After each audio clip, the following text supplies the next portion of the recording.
Okay, so my name is Julia Underhow. I'm 19, and I know that a lot of people don't like to read, so I'm going to kind of post a video about what this disease is, what I kind of deal with every day, and kind of just explaining what I wrote in the description. But I know a lot of people don't like to read, so I kind of just want to throw it on a video and also update everybody on what's been going on the last couple months, because I haven't been very good at that. But okay, so to start, I have what's called severe aplastic anemia, and I don't expect a lot of people to know what that is because I didn't even know it existed before I got diagnosed with it. Basically what it is it's a blood disease. It mimics leukemia. My bone marrow does not grow past a certain stage, and so it is unable to provide me with the amount of blood and the amount of platelets that I need in my body and the amount of white blood cells that I need to keep my immune system up. It is a blood disease, I think I said that, and yes, it is not cancer, but hopefully by the end of the video you will understand that it doesn't matter that it's not cancer, because it is just as hard. It is not easy. It's something that's really hard to deal with and just really different. Like, it changed my life a lot, and I want people to be able to understand that. Okay, sorry. I want people to be able to understand that it's not just something that's like a cold that I could just get over and I'll be fine next week. There are different types of like curative options. There's not really a cure for this disease. You can do things to hold it off or make it better, but there's not really a way to permanently get rid of it forever. Even if you do get a bone marrow transplant, which that's what I'm going to have to need, you'll be in remission. Just like with cancer, you'll be in remission. Your body can get it again at any given time for any reason if it wants to. It's just like cancer in that way, to where there's no permanent cure for it. So I'll start off with just kind of try to make it quick, just explain some stories, what's been happening the last couple months with me. Let's see, I got diagnosed in November, and I was up at Rush Hospital in Chicago. They did a bone marrow biopsy, which does not feel good, by the way. They say it doesn't really hurt, but it does. It hurts really bad. And they had to go in twice because they didn't get enough bone marrow the first time, so that was really hard. And then I almost overdosed because they gave me too much morphine, and I passed out in the bathroom, and that was not a good experience. I don't remember blacking out. I just remember waking up on the bathroom floor being really cold and really confused, and there was a crash cart around me and a lot of nurses, and that was not a fun experience. And so now, currently sometimes it is a little more often, but I go once a week at the very least, to get blood and platelet transfusions. That's where, they stick me with an IV, and I'm a really hard stick because I have little veins, but sometimes they have to stick me multiple times. I'll show you. This is not very bad. My arms usually, lately, they have just looked so bad lately, just being poked at and prodded at. This arm's been stuck I don't even know how many times, like 50 times maybe. And then I got some bruises on my hands where they kind of stick IVs. They kind of just get me wherever they can. And I get blood through the IVs and platelets through the IVs, and normal blood, hemoglobin it's called. Normal hemoglobin is between 12 and 14, I believe, and mine usually sits less than a 9, and you start feeling you need a transfusion. Normal people need transfusions at about an 8 or a 7. They try not to let you go under an 8, but I usually need transfusions. If I'm around there, I need like 1 or 2 bags of blood, and a lot of times I'll go in there and my blood will be a 5 or a 6, and at that point, people don't understand, you get very, very weak. Like, you do not have the right oxygen flow. My heartbeat will be 155 just from going to the bathroom. I can't get up, I can't do anything without feeling very, very tired and like I'm gonna faint. And a lot of doctors always, like, when they do my blood, they're like, I'm surprised you're walking in here today, and I don't know, it's really hard to move and feel comfortable and not feel really weak when your blood's that low. And then I also get platelets, because my body doesn't make those either. Those are something that clots your wounds when you when you get cut and you bleed. It doesn't bleed because you have platelets, but I don't, so I often get what's called purpura. You can't really see very well, but those purple dots, I get some by my eyes sometimes, and right now I have them just right here. I get them all over my body in different spots, a lot on my legs. There's always a lot on my legs. And on my arms, kind of. I don't think I have any right now, but on my arms when they do, here's some. When they do blood pressure cuffs and stuff, if I don't have platelets, I'll get that. It's called petechiae or purpura. If I don't have enough platelets, I'll get those. Usually if it's under like 40,000, you get them. And normally your platelets are supposed to be 140,000 to 450,000. And mine will sit at like a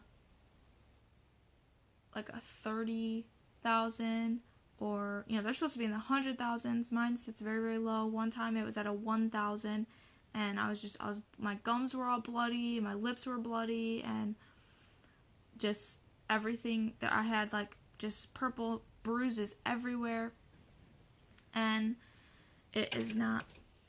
Oh, hi. Okay, sorry. My boyfriend got home. But it is not a pretty sight at all. So also moving on to my white blood cells, since I'm talking about that. That is like your immune system, and they counted by like your neutrophils. You're supposed to have, I think, 1 to like 3. I don't know like what increment it's in, but mine usually sits at like a 0.06 or something like that. It's really low. I don't have an immune system at all. I get sick like that. If I'm around somebody sick, I'm getting sick. I'm supposed to wear a mask and gloves in public, and I'll be honest, I don't do that like I'm supposed to, but I need to start because I'm tired of getting sick. I've been getting sick a lot lately. So if you see me wearing a mask, it's not because I'm diseased, it's because the world is diseased, and I don't want to get sick and die. Because if I get sick or I get a temperature over 100, I could die because my body is not capable of fighting it off. So moving on, they stick me with needles. I get an IV at least once a week, sometimes more than that. I have to drive up to Rockford. I live in Dixon, Illinois. It's about an hour away from Rockford, and it's really hard. But my boyfriend usually has to miss work over it because I don't have a lot of family, and the family I do have lives kind of far away, and it's hard for them to help, but they do what they can. I do appreciate the family that does help me when they can.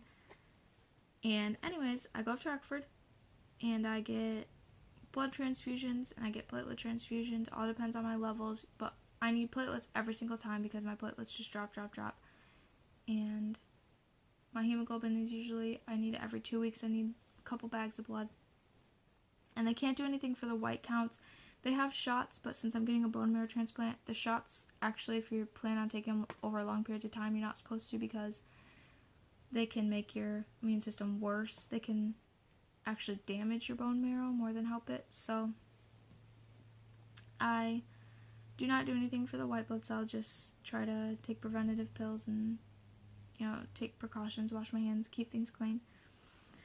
And then also, what's next? Now I think I'll move on to what has been going on the last couple months, because I haven't been very good at updating. The last couple months, we'll start with December. I got a cold, which turned into strep throat, and that hurt really bad. I couldn't eat for like 3 days. I'll start by saying I started at 146 pounds, like around the time I was diagnosed with this disease, and I now sit at 127 due to not being able to eat and just feeling nauseous a lot. I lost about 20 pounds in 2 months. So at the end of December, beginning of January, I got strep throat and I was in the hospital. I needed blood transfusions, platelets, and it was really difficult because, they're really leery now about giving pain medicine and stuff, so they just kept trying to give me popsicles and everything, but it wasn't helping. I could not eat. It was very, very swollen and very, very raw, and so I went a couple days without eating there, and then I got better, and I got to go home, and it still hurt for a couple days, but finally went away, and then I got a cold, and I couldn't keep fevers away. My fevers were about 100, 101, and I started getting swelling in my gums, and I had a canker sore that just got so big. It was like, I don't know, maybe not quite that big, maybe like half that size, but it got really big and really hard, and it hurt really bad. I could hardly even talk. I ended up feeling like it was infected, so I went to the hospital, and the doctor was really actually kind of mean. He kept poking it and being like, is this where it hurts, is this where it hurts, because I think he just thought I wanted pain medicine. But so anyways, I went in for that, and it was infected really badly, and I was running fevers, and with my low blood counts, he was freaking out, and the doctor ended up feeling really bad that he treated me the way he did, because he realized since I'm so young, when I go to the ER, they don't believe me. They don't believe that I'm in as much pain as I'm in, and not a lot of people, even doctors, ER doctors, local ER doctors, don't know what my disease is, so they don't take it seriously. But after my results came back, I had no immune system, and he was like, oh, we're putting you on antibiotics, and here's this medicine, go up to your hematologist, and he'll give you pain medicine. And so I ended up going up to my hematologist the next day. His name is Dr. Khan. He's a really good guy. He's in Rockford.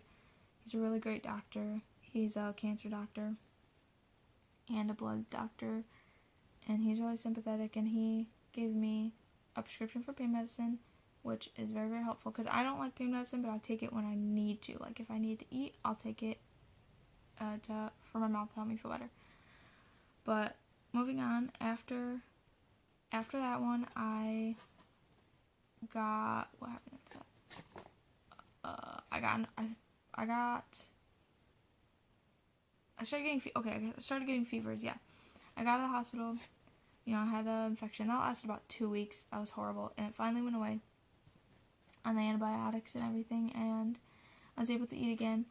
And then I started running fevers and not feeling well, so I went into the ER up in Rockford, because I had an appointment that next day anyways. I went up there, and my blood was really low. It was a 4, and they took blood cultures because they didn't know why I was running a fever, and my blood cultures ended up coming back positive. I had a blood infection, and that's, that can be really, really dangerous. That can kill you. And not a lot of people understand that the way my disease is, it's not just the disease that'll kill me, it's the sicknesses that I constantly contract that could harm me or kill me. So I had to be admitted into the hospital because of the blood infection, and I was there for about 8 days, a little over a week. I missed a lot of important things during that time, and that was really hard. But I also, while I was there, ended up getting a cold, and I couldn't keep fevers down. I had a fever pretty much the whole time I was in the hospital. And then I got bronchitis because of my cold, and that was horrible. And it was really bad, and they finally got my fevers to stay down, so they decided to let me go home with cough medicine and some antibiotics. I'm consistently on antibiotics. I feel like I'm always on a new antibiotic. So they sent me home with that. And then not even a week later, I was back in the hospital with fevers, and my blood was really low. I couldn't make it to my appointment again. So, my blood was like a 5, and they were going to keep me just in the ER, pump me full of blood, because they didn't realize I was having fevers because I had taken Tylenol at my local ER, but my local wanted to send me up to Rockford, so I just drove up there. And this is now, we're in February now. All that other stuff kind of happened all throughout January. And this is like the end of February. This was just about 2 weeks ago. I go up and my ear was hurting really bad, and I tried telling them that, but they didn't have any doctors that were available. They were all busy because they only had like one doctor in the ER at that point. And so it took a really long time, and they just pumped me with 2 bags of blood, and then they wanted to send me home, but they took my temperature and it was 102, and finally I got a doctor to come in and look at my ear, and it was extremely infected. At that point I couldn't even hear out of it, and it hurt so bad. And so I ended up staying in the hospital for another week because of fevers and a really bad infection. And I just got out last week, I think, or the week before that. I got out of the hospital and am currently have eardrops that I have to do 4 times a day, and they have, I've noticed, been helping, I feel like. And then I also take where is it? I'm taking Levaquin for that. Like I said, I'm always on an antibiotic, I feel like, because I'm constantly sick, so I'm pretty much always taking antibiotics. I take this once a day for 2 weeks, and I already finished a round of it, but my ear infection's still not gone, and this has drained a lot. It's really, before the eardrops, it was just draining non-stop, just like a yellowish, I know this is gross, but like a yellowish and colored drainage, and then blood, and yeah, my ear was bleeding, and it was just really bad. And then I'm still dealing with that, but it's not draining anymore. It's getting better, I think, but I still can't hear out of it very well. Now we'll kind of move on. That's what's been happening the last couple months. It's not been easy. I've spent a lot more time in the hospital than I have at home. When I am at home, I do not feel good. I cannot eat. When I was in the hospital just this last time, I went about 4 days without eating, and I threw up because of just the pain in my ear and not being able to eat. I have not felt well at all. Now I'll kind of move on to what I take every day. These are the pills that I have to take. This one is a cyclovir. I take this twice a day. I take it every 12 hours. This is to prevent colds and flus, and it's kind of just a preventative to make sure that I don't get sick. This one is in the wrong bottle. It's called fluconazole. They're little, they're little orangish, pinkish pills. They come in this because, I don't know, the pharmacy, this is just how they have them, and it's really annoying, so I put them in a different bottle. And then I have, this might be TMI for some people, but because of my disease, I have very long and very heavy menstrual periods. I have clots that are, bigger than my palm, and I have been bleeding for over a month straight, and so I can't keep, when they give me blood at the doctor's office, I can't keep it in me because it just wants to come out. So I have to take this. This is called Amicar. It's little, or kind of big, round tablets. I take that every 6 hours to stop the bleeding. It's supposed to stop bleeding completely, but this just this actually just slows it down, so that's not fun. But, and then I also take this. It's a generic for Zofran. I have to take it pretty often, actually, especially on days I don't feel well. I take it, I get very nauseous. I never really feel normal. I never really feel okay. So I have to take the anti-nausea just to eat, just to keep food in. And then this one is just pain medicine that my hematologist prescribed me for, just for when I need it. And I don't like taking pain medicine. I don't take Tylenol for a headache. I don't. But lately I've just, like with the ear infection and the mouth sore that I had, I really needed to be able to have that, because, you know, ERs and stuff, they aren't like allowed to, and they're really skeptical about giving pain medicines nowadays because of the laws and I don't know, stuff like that. So yeah, and that's kind of what I do every day. And now I'm going to kind of show you like my body kinda and how it's changed like over time. As I said before, I've kind of always sat at about 146 pounds. I'm 5'1", and it's kind of always just been my normal, but with not being able to eat and literally doing no activities, I don't exercise. Because of how weak I am, I actually am in bed 99% of the time. It's really hard for me to even get out of bed. It's hard for me to do any activities without feeling like I'm gonna faint. But I am now 127 pounds.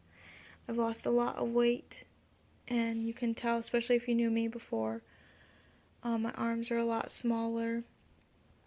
My waist is a lot smaller, and you can really see in person that my legs are just like, I have like chicken legs. No, I'm not trying to be offensive for people who are skinny. I just have always had more meatier like legs. They've always kind of been chunkier. That's just how my body is. That's how my family kind of is, all the women in our family. But they're really small. I lost a lot of weight in my legs, and that's kind of where I noticed most of the weight loss. And I've lost weight in my face. I don't always have the like side dimples, like, or you can't really usually see my chin dent, and it's really unhealthy. Like, for anyone who doesn't know, losing weight that way is really unhealthy. It's not good to just shed off weight because you're not eating it. I don't feel good. I feel very weak, and I feel like I can't, especially if my blood gets low now, I feel like I have no muscle. I feel like I can't even shower without passing out. I have to basically run to the bed and kind of just like jump and lie down before I black out completely. So this video, I'm sorry it was pretty long, and thank you if you're still watching, and thank you if you're still listening. I hope that I kind of got to explain to everybody about my disease. It's not, like I said, I can't work, I can't be around sick people, I'm not supposed to be in crowds or anything like that. It's really dangerous for me. I hope that this kind of shed some light on, I have a lot of people saying like, I'll get well soon, hopefully you get to go back to work soon, and everything like that. Like, I'm a really independent person. I've always wanted to just do everything by myself and be by myself, and now my boyfriend takes care of me half the time. I feel like a little baby. He makes me food and brings me drinks and stuff like that. But I feel too weak. I feel too nauseous. I can hardly make it out of bed every day, and it's really hard. And not a lot of people understand that. Not a lot of people understand how difficult that this disease is. It's completely changed my life, like 100%. And I'm sick all the time, and I'm not healthy, and I don't get to do things that normal people my age get to do. I don't get to go out and have fun and hang out with friends because I'm just too tired all the time and afraid of getting sick. And like I said, it's just like cancer. There's no 100% cure. Even after my bone marrow transplant, I will have to consistently take medicines to make sure that I don't get graft versus host disease, which that's when the donor's immune system starts attacking mine and shutting down my organs. That is a possibility. It's not as rare as you would think, and I'll have to stay up in Chicago at the hospital after the transplant for some time to make sure that I don't get that, and I'll have to take pills the rest of my life. Immunosuppressants and like steroids and stuff. I'll have to take that for the rest of my life to make sure that my new immune system never hurts me. And also with the bone marrow transplant, just like chemo, I have to, or just like cancer, I have to get chemo, which could cause me to lose my hair, may cause infertility, and I'm really young, and all I've ever wanted is kids, and I may not get that chance.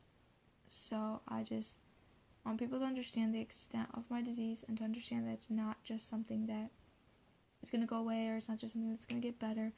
It's a rest of my life type deal, just like how cancer is.